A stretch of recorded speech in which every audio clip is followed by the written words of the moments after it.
Welcome back to the Lafayette Food Junkie Show on News Talk 96.5 KPEL. I'm your host, Tiffiany Deku. Here we talk about all the food happenings around Acadiana. If you like food, tune in. You might learn something new. Okay, I let the bumper music go a little longer because we have new bumper music this show, and I didn't know what to expect. And I saw something afterwards, so I was like, oh, maybe that goes into it. But no, we just got a Will Smith intro, guys. Welcome back to the show.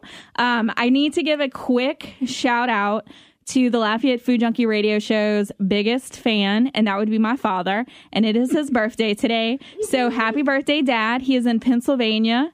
Who knows when they're going to be coming home.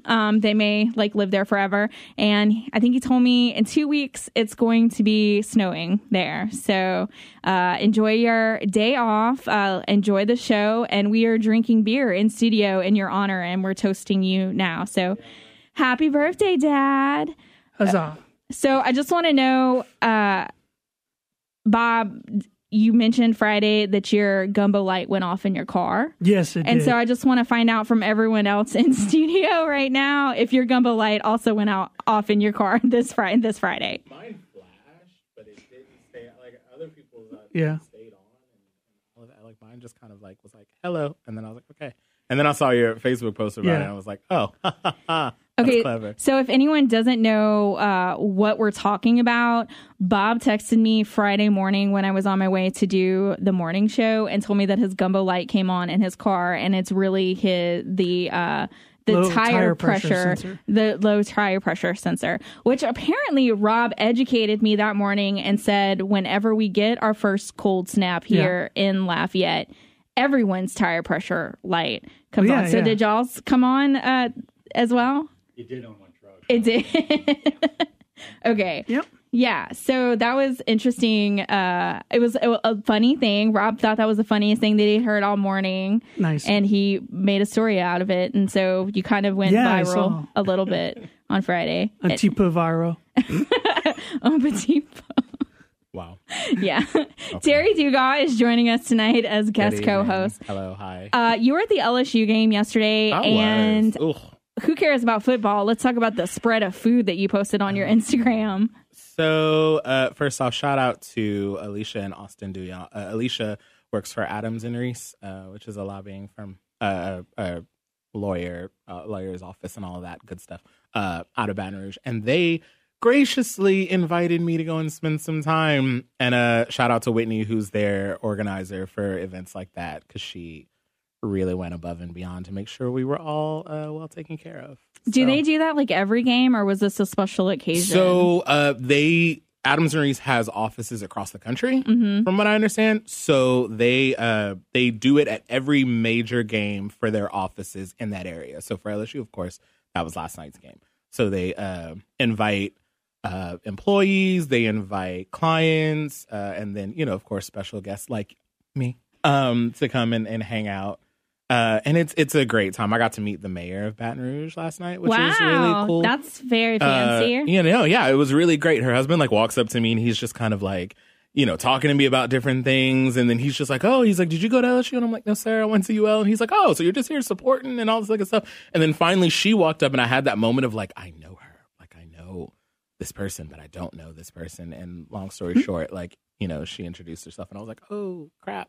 Okay. And here I am talking about the Maker's Mark that I'm drinking. I love that I know so little about politics that I was thinking Baton Rouge has a mayor when the governor is there. Yes. You learn something new every day. I just try to focus on food. Yeah. Sometimes that's better. Not politics. But we are going to be talking a little bit about politics and law on tonight's show.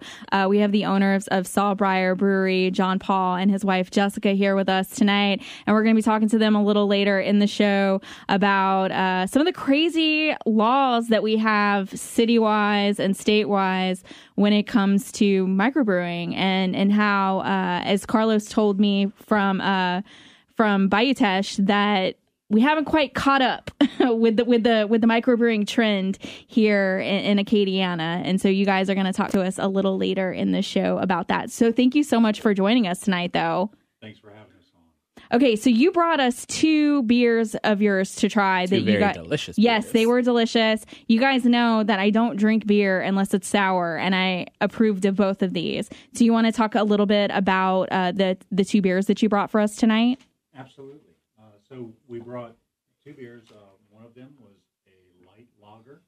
We call it Love Coast, and it's basically your everyday beach beer. You sip it by the pool, or while you're paddling around, and it's got brewed with some fresh mint. It's very clear and crisp. And the other one is a little more complex. It's our Strawnato, which is a strawberry Hefeweizen, which is just a wheat beer that's unfiltered and has lots and lots of fresh strawberries in it. So I think that the reason why I like the first one that's with the mint is because you really get that mint on the back end. It's kind of like washes over your palate. So I think that that's why I liked it. And then the strawberry has a little bit of tartness to it, reminiscent of a sour, not quite a sour, but you kind of get the notes of that. So that was also wonderful for me. How many beers are you guys brewing right now? Well, every time I get bored, we have a new beer. So it varies widely, but everything I do at the moment for recipe development is straight out the house. So, I've got the garage special going on, and the recipe book's pretty deep, and there's always a few on tap. Terry and Bob, what did you guys think of the beers? I approved of both. If you guys want to come every time I'm on the show and bring beer, I support it. I'm also going to be, visiting you guys when you finally get opened up, because this Strawnato is just awesome. They're both incredibly good. And the lighter one, I think it could help me get through the summer. So, yeah. It was really nice. The mint's cooling, and man, I really like that. It was delicious. All right, we are going to take our first break, and when we come back, we're going to be talking with John Paul with SawBriar Brewery some more. So come back to us. It is the Lafayette Food Junkie Show on News Talk 96.5 KPEL. Go along on all of Tiffany's food adventures. Like the Lafayette Food Junkie Show on Facebook. Family gatherings and good food are what Louisiana holiday celebrations are about. This Thanksgiving, choose Prairie Ronde rice to serve at your holiday dinner. I'm Beth James of James Rice Farms in St. Landry Parish. We harvest, mill, and package the rice we grow on our farm. Ask for it today at your local grocer or favorite restaurant. We are an award-winning farm setting the standards for the quality we deliver from our farm to your table. For more information, go to prairierice.com. Welcome back to the Lafayette Food Junkie Show on News Talk 96.5 KPEL. I'm your host, Tiffiany Deku. I'm getting used to this bumper music.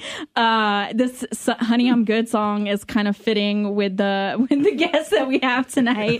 Terry Dugas is joining as guest co-host. I'm busy. Bob Burrell, as always, my sidekick. We need to think of like a really cool name for you. Ed McMahon. Ed McMahon? Okay. No. I mean, you're not Ed McMahon. You're Bob Burrell. I can but hope. You're my sidekick. Here for witty banter and faux answering. Oh, fancy. There we go. That's your official title. Faux dancing. So Bob hosts. He judged his first gumbo cook-off last weekend with me, and his official title on the ballot was Tiffany's boyfriend Bob. Wow. Wow. I've been called worse. Yeah. He was like, I'll take it. What an honor. Want to give a shout out to one of the sponsors of the Lafayette Food Junkie radio show, Prairie Ronde Rice. You can now get their rice in Rouse's. So if you've been wanting to try it, go and check it out. John Paul with SawBriar Brewery is joining us tonight. Let's get started. How did the idea to start the brewery begin? You want me to do that? Let's get deep. He likes beer. Sounds like a great reason. Sounds like a great reason. Good start. Well, what happened was, you see how it was. Now, my wife and I took a trip several years back to Portland, and Portland's, beer mecca. I mean, they've got over 100 breweries in just the immediate Portland area, more than 80 in the city proper. And every little corner you step on has got its own little brewing spot. And there's also, the huge ones like Widmer Brothers, who, I compared it to Beer Church. But we stepped into this really cool basement at Upright Brewing. And I mean, we thought we were lost. We were taking a tour. We went down these steps. It was obviously not up to code and grandfathered in. But, we go in there, and in the basement, there's probably no bigger than my garage. This guy's making amazing fresh beer, open fermentation, a lot of sour stuff, a lot of Belgian styles, and it was just the best thing I'd ever tasted. And I've always liked beer, but it just kind of opened my eyes, and seeing the rudimentary, I mean, at the time, I'm not trying to be insulting, just really hand mechanical process they were doing to make the beer. I was like, wait a minute, I can do this. My grandfather used to moonshine. We had that little place back in the barn. This is something we can do.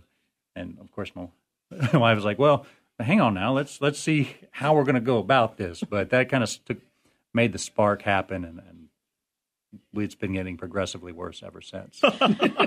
When do you think that the whole microbrewery beer movement kind of started in the United States? Because it kind of blew up. Like, I feel like it did it overnight, and it's been, because I've been writing about covering food since 2011, and I feel like it wasn't even really here yet at that time. So do you know kind of when, estimate wise, it kind of started taking off in Louisiana? Sure. In Louisiana, I would say it didn't really even become a thought until 2008. And then, we had a couple operators come in, Parrish and then Bay Tesh, Irvin South's been around a while now too. These folks have been going strong for a long time, NOLA. But it was really only a handful, and they were all manufacturers, and they were all doing things in on a big scale. Now, the rest of the country, I think, pull it back another 5, 6, 7 years, and craft beer was everywhere. Right. Now we've got almost 9,000 breweries across the U.S. Right. We've got 39 in Louisiana, and trying to climb. And it's a huge, Bob and I were talking about this with you guys before the show. It's a huge tourist attraction as well, these breweries, especially for food lovers as they travel around the country. Whenever we travel, we always try to hit up a brewery, especially if they have sour beers, because we're still kind of lacking behind in Lafayette when it comes to sour beers. But I mean, that's another thing, like, people that love food are traveling and they want to try all these breweries. And I feel like that's also part of the popularity of a brewery. Definitely. I mean, I know for me personally, whenever, like for my birthday this year, I went to Bayou Rum and Distillery and like hung out there. And I just think the process of brewing beer, distilling liquor, like all of that is just it's cool to watch. And it's cool to see. And I loved how you talked about, going downstairs and seeing it just kind of happening in this basement area, because that means that you're going to be making your beer with love too. And that's important. It's the only way to do it. So Louisiana's a little behind when it comes to sour beers that have kind of taken off around the country. And I know in other parts of the state, there are breweries that are doing sour beers. Here, they're kind of just starting to do it. But I've been told by the breweries that the people here don't really like sour. The sour is a lot. It's kind of starting to take put. So can you explain that at all? Like, why is it so popular all around the country, and then here in South Louisiana, it's kind of like, meh? I think you've got a couple reasons there. First, there's almost a natural progression in beer. If you've started off your life drinking, Budweiser, or Ultra, or any other number of macro beers that are basically clean, light lagers, and then someone hands you a sour, you're not going to know what hit you. And I've heard that argument as well. Like when I've tried to talk to people about sours, they're like, "Well, why would I want to drink that when I was told, why do I want to drink that fancy artsy stuff when I can have a Bud Light?" Basically, is what I was told. Sure. An analogy would be, why would I want to go swing by McDonald's for a fast, giant, processed meat when I can go have a nice, artfully made burger at any of the numerous establishments around town who can do that. A handcrafted product using local materials, using ingredients that are fresh and it's still a live product, hasn't been pasteurized. It's just a completely different taste experience. In as much layman terms as possible, can you take us through the beer brewing process? Sure, absolutely. I know there's a lot of science involved. There's a lot of bacteria involved, but just as layman terms as you can make it. Well, beer's been around for over 2,000 years, so it's not too scientific sometimes. It can be very much. A lot of microbiology and chemistry. And fun fact, back in the day, it was actually used as a medicine, as an ailment. They had alewives are the ones. So the original brewers of beer were women. Okay, continue. Absolutely. Nice. But you need a few ingredients. You need water. You need some grains, some malted grains. You need yeast, and you need hops. And I'm going to go. Some will argue the hops part, but we'll just say yes. You need I was those. about to say that, but we're just going to stick with we'll usually hops. call it something else if you don't include that. And the hops, for those who aren't familiar, just a little flour. That's all it is. It grows on a vine, not a vine, but very similar. And you take the grains, and usually you roast them if they're raw, and that increases the kind of the biscuity flavor or the caramelization, and contributes to the profile of the beer. And you crush them up. You put some hot water on them. You let all that water drain out. You boil that. That's the wort at that point. And once you're done boiling, you cool it off to a certain temperature. You pitch your yeast into it. You put it make sure it's in the right kind of vessel, and you leave it alone for a while in the dark. And magic happens, and the little microbes called yeast turn that beautiful sugars. Kind of do their thing. They take those sugars, and they make alcohol and release carbon dioxide, and then you got beer. How much trial and error is involved with making beer? Like, how many batches do you make that are just not good, and you have to kind of go back to the drawing board? His first beer was horrible. Oh, no. The color was off. Ouch. It smelled bad. He used a kit, but the kit we think had already hit an expiration date kind of thing. And looking at it, we tried it, but it was almost like, you go first. No, you go. I don't want to touch that. So everything has been better since then, simply because the first one was so awful. Oh. But, and I love you, honey. I'm sorry. No, it was bad. It was bad. It was bad. It was bad. I'd like to say that I don't ever have a bad batch, but yeah, you have bad batches. Hey. You experiment. As long as you're learning, you're not failing. In This the is words true. of Bob Ross. This is very true. And then something that you guys do as well with the spent grains is that you guys incorporate them into recipes. So you, along with the beer that you guys brought tonight, you brought us pretzels, you brought us mustard that you also made with it. And you said that you did a couple of pizza dough and a couple of other things with the spent grains. Waste not, want not. So I usually harvest some of the grain left over after he brews, and for me it's better dried out. So we'll put it in the oven on like 200 on a sheet pan, and it takes about a day to really get dry. And then you can substitute it 1-for-1 with flour. It's kind of like rolled oats in a sense that it's got a real specific texture to it. So I don't usually ever go over like half a cup. But I add it to pizza dough. We've added it to our brownies, especially like a stout spent grain. We'll put in the brownies. A Pilsner spent grain we'll put in our blondies. So I try to experiment and play with the flavor profiles of the grain itself and see where it lends flavor to with the food. But it also has a lot of omegas still in it. Like, there's a lot of really good healthy stuff that's still left in that grain. So it's good for a lot of things. We have kids at home, and it just gives a little extra fiber to the food, and they don't even know what they're eating. I've heard of other breweries taking the spent grains and giving it to farms for livestock, that it is supposed to be super healthy, even for the livestock to eat, that it's good for them. So that's really cool that you guys are doing that. And these pretzels are wonderful. They're amazing. And so is the mustard. You guys brought us so many goodies tonight. No, yeah, like I said, anytime that I come on this show, I now demand gifts. Forget the Chick-fil-A nuggets. Yeah, forget the nuggets. Beer like, I will and have pretzels, beer and please. pretzels with this hot mustard. Oh, goodness.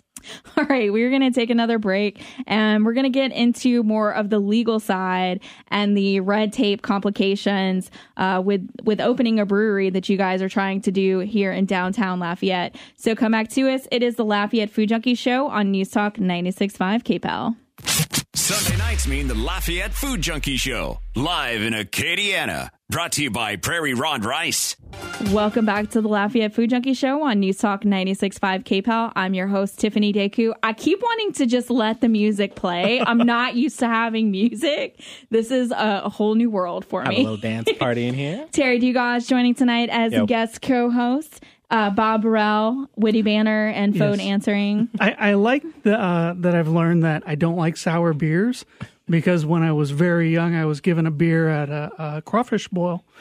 So introduced to like the macro brewed beers early. Was it a sour? No, just like. Okay. Was that a joke? No. Okay. I didn't know where you were I'm going just trying to with figure. Okay. All right. Carry on, citizen. Well, dad. All right. John Paul and Jessica with SawBriar Brewery are joining us tonight. And okay, so let's talk about complications and trying to open a brewery for the public. I want to say it was a year ago that I saw on Developing Lafayette that you guys were coming and you guys were opening in downtown Lafayette, and there's been a lot of issues with that. So you want to kind of start from there? Absolutely. We're kind of stubborn, so we do keep coming back. We don't go away easily.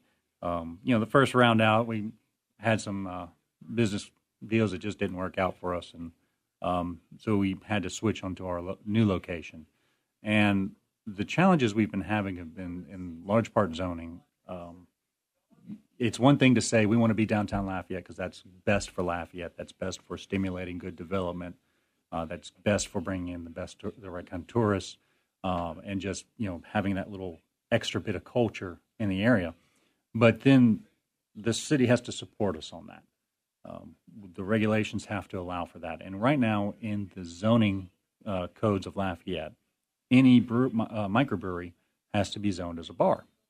And when people hear, oh, it's another bar coming downtown, that can put some people off based on their experiences today. Maybe they've had some bad experiences in the past, or they're not happy with traffic or noise situations currently. And so that can cause some problems, and it's caused a little resistance for us in trying to work through that. So we were talking about this before the show, and talking about equating a brewery with a bar and how it's not the same thing at all. No. It's completely different. When I think of a brewery, I kind of joked and said beer nerds, like beer nerds geeking out over the locally made beers. And then typically breweries are very family friendly. And, a lot of times they'll have kids there too, dogs. Pets are normally allowed at a brewery. So it's a lot more family friendly environment than what you think of with the connotation of bar. And I guess people in the neighborhood don't know that yet. And right. You guys are trying to do your best to educate them on that. Correct. We're trying to educate that it is going to be a positive experience. We're not trying to have the loudest music venue on the block, and we're not pushing out massive quantities of cheap beer to get people drunk. To get people drunk, just turn 21. Right. That's not our goal. Right. This is an artisan product. It's something we've crafted. We put a lot of our heart into, taking time, and we want people to respect that and enjoy that responsibly. If you've never been to a brewery before, I liken it to a coffee house for beer. That's a fair comparison. It's a place that if you really, really, really enjoy beer, you can go and you can geek out over all of the hops and all of the different elements. And if you like beer and you have friends who really like beer, it's a place to sit and visit. People have meetings there. In other places, we've traveled the country from coast to coast and been to different breweries. People have meetings. People have receptions there. It's a community gathering place. And we wanted to bring this to Lafayette because Lafayette is an amazing community, and they don't have this type of venue.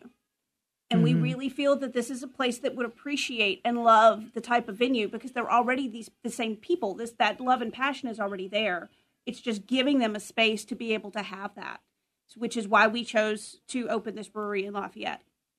So that brings up a valid point because I was kind of thinking about this. Bayou Teche is in Arneville that's outside of city parish limits, and then parish is in Broussard, so that's outside of city limits. The only brewery that we had that was in city limits was Cajun Brewing, that's unfortunately has closed.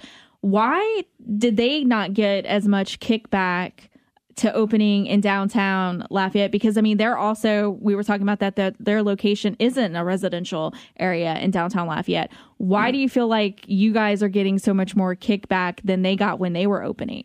Right. Well, I don't think they could be considered downtown per se, because they were located really not far from the Cajun Dome. Okay. Right? I didn't know that. I thought they were downtown. It's actually okay. Around the corner, right? Okay. Right off Bertrand, right near Congress. Okay. Well, I stand corrected then. Well, no. But, in that, a lot of folks, were surprised to hear that they closed because they weren't aware that they were there. Right. Which is unfortunate, because greatest people in the world. Great. Every time you go there, I mean, it was like walking into Cheers, I guess. Everyone knew your name. That's exactly how Carlos described that brewery as well, that it was like Cheers. Yes. Okay. And it's in a residential area. There are apartments right there. We've spoken with them often. There were no noise complaints. They didn't have any issues with those types of things. And, they had a tap room, but they were also manufacturing. So it was a little different. One of the reasons for their location was because of they were manufacturers. They weren't necessarily just a tap room, which is what we plan to do. Right. So you guys are just you're not mass producing. You're strictly going to be a tap room producing your own beers, but this also gives you the opportunity to have other beers from around the area as well, correct? Absolutely. Everything we make, the way we're licensing as a microbrewery, everything we make, we can on site. We can sell on site only. Now we can sell it packaged. You can take it home with you, but we won't be putting it on store shelves. We won't be putting it in restaurants. We're not going to be pushing out big 18-wheelers worth of beer. It's just right there. That's the little place you got to come to and bring people into that area who are looking for that beer. Kind of like your local bakery. It's just the bread's a little more alcoholic. One of the things that I like about breweries as well is that a lot of times they'll partner with food trucks in the area, and it's a great way to get to try some of the new food trucks that are happening in that city. Or they have great restaurants of their own. Bayou Teche just opened their own pizza place there. I haven't gotten a chance to check it out yet, but I want to. Are you guys planning on selling the pretzels that you made here, or jarring the mustard that you guys brought for us to check out? Yes. It makes sense to offer food in some way, shape, or form, because it helps to enjoy the beer more. Right. Whenever I drink, I definitely want to eat. Yeah, I want those two things combined. Yes. Some we have some very light, low strength beers, but we also have some that are stronger than your average big beer. So it's good to have. It's good to put something down your gullet for it. Okay, so what can be done to kind of help you guys? Like, what are you trying to do to kind of push this further down the road? Well, I guess the first thing we'd say would be, if someone is hearing about us and hearing what we're trying to do, and that causes them to worry, is give us a ring. Pick up the phone, call us, come meet us. We'll meet you. We'll show you what we're going to do and talk about it and try and address your concerns as best we can. We're not trying to be a nuisance to anybody. We want to be a good neighbor. We just need the chance to be able to do that. And you guys have a GoFundMe going? Is that correct? No. We did okay. Go through actually 2 crowdfunding rounds, which generated a great deal of attention for us, and we met a whole bunch of people. We didn't meet the financial goals per se, which is fine.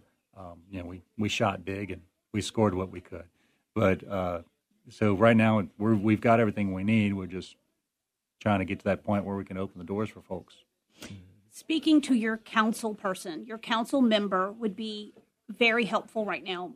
My understanding is that they have not gotten a lot of positive messages about people who would like to have this in town. They've gotten messages from people who don't want this in town, but they have not been hearing from those who do. We've walked around and we have petitions. We know that there are people out there who believe that this is what they would like to have, but the council people are the ones who need to hear it. So speaking of petition, I've been seeing the petition floating around in my social media. Do you guys want to give the listeners at home information on the petition so they can sign it to be able to show support for you guys. So you can sign the petition, and then you can also call your councilman or woman and give them show support. Tell them that you want to see you guys downtown. She's pulling up the information right now, so I'm trying to. Absolutely. Yeah. The easiest way to get to it is we have an online petition, and you can get to it by just going to SawBriarBrewery.com and click on the Say Yes button, and that'll take you right to it. And we're not asking for much; just let us know what that you're from Lafayette and that you're willing to support us. Do you guys have any upcoming council meetings where this is coming before the board, that if people want to go and show support and talk on your behalf, that they can do that? Yes. The motion will be introduced to the council tomorrow, and that shouldn't involve any public discussion. Public discussion is scheduled for the 20th, but we've been approached about possibly deferring that for 2 more meetings to give folks a chance to hear a little bit more about us and talk out some of the concerns they might have. So you talked about that you guys have been getting kickback, but from I told you, I admit that my social media is probably heavily biased because I'm friends with a lot of food people, but I've been seeing nothing but support for you guys. But you said, that kickback is it a lot of kickback? Do you guys know? I'm under the impression it's not a lot of kickback. Just very loud kickback. Gotcha. And I'm fairly certain it's fairly well connected kickback. I'm just a guy that makes beer and occasionally manages a project every now and then for some other folks. But my wife teaches. It's not. We have our supporters, but there have been some folks who I think it's only been really a handful that have just been tremendously vocal against, and we're trying to interact directly with mixed results to talk it out and say, hey, no, this isn't what's going to happen. We're not going to cause this problem, and you can call me out on that. I'm going to do everything I can to make sure it doesn't happen. I want to make a quick point since we're it. talking about this, because these people from SawBriar are lovely individuals, and they brought me beer. So obviously I'm going to defend them. But I just really want to make something very clear to people. Tiffiany and I talk about this off air all the time. It is important for you to find things out for yourself. It is important for you to educate yourself. Don't listen to what other people's have to say about things, especially if they're speaking from a place of authority on the subject instead of sharing with you their opinion. There are always going to be those people who are going to make their opinions sound like fact. So please, please, please, for the love of God, just Google. Google it's available to everybody. It's on your phone. You do a lot of other things on that phone, probably things that your mother would be very upset about. So please, just Google and find out. Or go to the folks from SawBriar themselves. Exactly, or give them a call. Because they will be more than happy to answer any questions. Maybe they'll give you a sample of beer. Yeah. You never know. And make you a pretzel. And Exactly. y'all can discuss it and over have some beer of this mustard. and a pretzel. Really wish I had a piece of sausage right now. That'd be great. Go with this. Okay, so the best way for people to stay up to date with what's happening is to follow you guys on social media, correct? And it's SawBriar Brewery. Is that what you guys are on Facebook? Yes. Yeah, you can just Google SawBriar Brewery and you'll find us. We're on Facebook. We're on Instagram. We're on Twitter. Reach out. You'll see us. We're posting stuff pretty frequently and trying to be very positive. We love Lafayette. This is the best city in the world, period. Thank you guys so much for joining us tonight. This has been a pleasure, and I'm going to be following along for updates because I wish you guys the best, and I want to be hanging out at your brewery downtown soon. All right, we are going to take another break, and when we come back, we have more with Terry. So come back to us. It is the Lafayette Food Junkie Show on News Talk 96.5 KPEL. Sunday nights mean the Lafayette Food Junkie Show. Download the podcast every week on KPEL965.com. Welcome back to the Lafayette Food Junkie Show on News Talk 96.5 KPEL. I'm your host, Tiffiany Deku. Man, that song just took me back because that used to be the intro music to the Lafayette Food Junkie radio show when we just started when we were first on the air. Which, by the way, at the end of the month, like the Sunday after Thanksgiving, we will have been on air for 5 years. Oh, yeah. I cannot even believe that it's been that long. Yeah, so that show will be our anniversary show. So I don't know what we have planned yet. We have somebody booked, but it'll be super fun. And then next week, just to kind of promo that a little bit, Mark Whitney with I think it's 114 Bagel Company is going to be on the show. He's been here many times over his various incantations over the years. He was a barista, and then he was just a food loving guy that came on the show, and now he's going to be coming on as a bagel maker, and also his food photography is on another level. And then also Zia's Rotisserie Grill is going to be on the show, and I need to visit for that one. I'm just going to say that if anyone wants to listen, I do believe we're going to be giving away a gift card on air. So just to promo that for next week. Terry. Yes, ma'am. I know how much you love Chick-fil-A chicken nuggets. Oh, yes. A story recently came out that Sam's has a knockoff version. Yes. And I want to know, have you tried them? I have not tried them, but let me just say I'm always weary of like frozen chicken products. Like I don't like the Tyson chicken patties. I have a friend who I get into debates about those all the time with. I don't like, the only frozen chicken product that I've ever really enjoyed are the Dino Nuggets. Oh, wow. Because I will still like mess up a Dino Nugget to this day. I'm not even, wait, I just have to tell you something really quickly. I was once dating a guy that was in his 40s, and that was the only chicken nuggets that he would eat was Dino Nuggets. Carry on. I will share my thoughts later.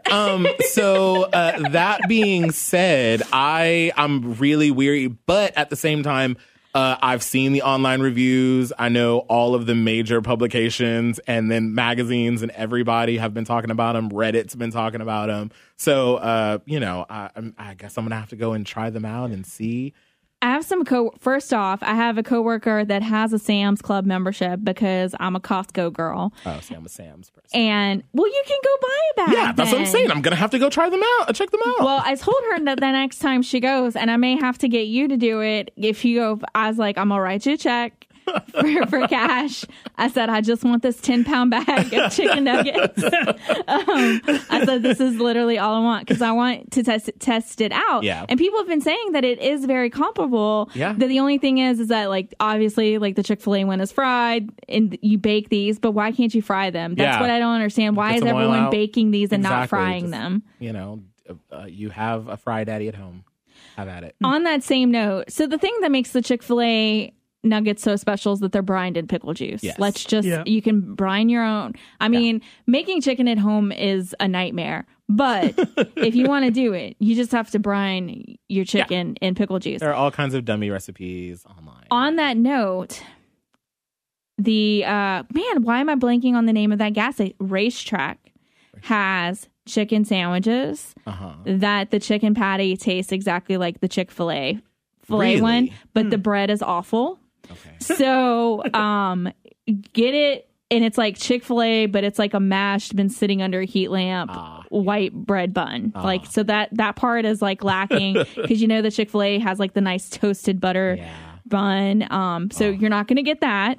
But if it's a Sunday and you're having withdrawals, fair. You can hit struggling up on a Sunday. Yeah. You know where to go now. I got that I think when we were going to Houston, I had like grabbed one and I was like, this tastes like Chick-fil-A. I was like, but this bread does not taste like Chick-fil-A. It was pretty awful. Yeah. So I want to talk about Thanksgiving coming up really quickly. Yes. This weekend at Rouse's, I don't know how long this special is on for, and it was while supplies last, but you can get a turkey for 49 cents a pound. Nice. With an additional purchase of $20. So Prairie Run Rice is there. Just saying, you can pick up some rice and get a turkey. So I bought a turkey for $5. Super proud. Thought I was going to have to store it in Bob's freezer because Bob's fridge is now officially known as my backup. It's my backup fridge, freezer. Yeah. But I was able to fit it in mine. Beautiful. Don't know how much longer that'll last, but it's there now. We may be moving this turkey around a lot before the holidays. But as of right now, I'm thinking this is what I want to do with it, because I'm so excited because I'm cooking this year. I'm going to be cooking at Bob's house. His kitchen is way bigger than mine, but I'm pretty much going to have to bring my entire kitchen to Bob's house because he has nothing. I have cast iron. You have a bachelor's pad of frozen pizza-ness. Like, that's what you survive on when I'm not around. Totino's. I got the family Magnolite. He does. He has a Magnolite. Okay. If I want to make a gumbo, I'm set. If I need to make rice, I'm set. He's got a rice cooker and a Magnolite. The boy is set. Yeah. His gumbo light came on. He can make. He's ready to go. He's ready to make that gumbo. He can make a roux. That's the only thing Bob can do. That's all he can do. But anyway, so I've been planning out everything that I'm going to be making for Thanksgiving. So I got the turkey. There's this Creole butter that I always get to inject it. I learned that from my dad. My dad we would always inject the turkeys for Thanksgiving. They would look like they were on steroids. They look like they could kill somebody. Like you're going to see it. Okay. You will get to experience this. all of this Okay. and the fun in injecting it. Like it's just so much fun. So I'm going to be doing it with the Creole butter. And then this weekend, Cochon Cannery posted that they just released, it's a Satsuma bourbon bacon. I guess it's like a jam, like a marmalade kind of thing. And they were suggesting using it as a glaze for your turkey. Wow. So I think that I'm going to use that this year to glaze the turkey with. Oh, those flavors. Oh. I know. I'm really excited about this. I'm super excited. I have to contact them to find out if they used zest in the recipe, because if they did, then Bob can't have any of the skin of the turkey, because we don't want to go to the ER for Thanksgiving. But yeah, I'm super excited about this. I'm like already starting to plan my I'm sure recipes. That skin's gonna be all crispy and then caramelly. Yes, I'm so excited. Yeah. I'm so excited. So I know it's very early on, but do you get as excited about Thanksgiving as I do? Totally do. Our Thanksgiving is going to be a little bit smaller this year because my brother lives in Dallas, and he and his fiance are going to stay home for Thanksgiving. They're coming home for a longer period for Christmas. But I am going to be making my rather famous green bean casserole, because people really like my green bean casserole for whatever reason. What makes it so special? Love. No, I'm just kidding. Something like I think that, personally, whenever I'm cooking, not saying that I'm like the best cook in the world, but whenever I am cooking something, I believe in simplicity. I believe in utilitarianism, and making sure that you take the time to do whatever it is that you're doing correctly. So I normally use the garlic cream of mushroom. Do not use regular cream of mushroom. Okay. Use garlic. That's your They're green tip. beans. Okay. They're green. Like if you were just making like a stir fry green bean, you would put a ton of garlic in it, right? Like, who doesn't do that? So do that, number one, and then number two, smoked sausage. Oh. Put some smoked sausage in there. There you go. Like, I've made it before with bacon, but the smoked sausage sounds delicious. It'll change your life. Or on Dewey too. I've done both. I've done both at the same time. Like, but it adds this smoky, porky, roasty flavor to it. Especially if you're somebody who doesn't necessarily care for turkey.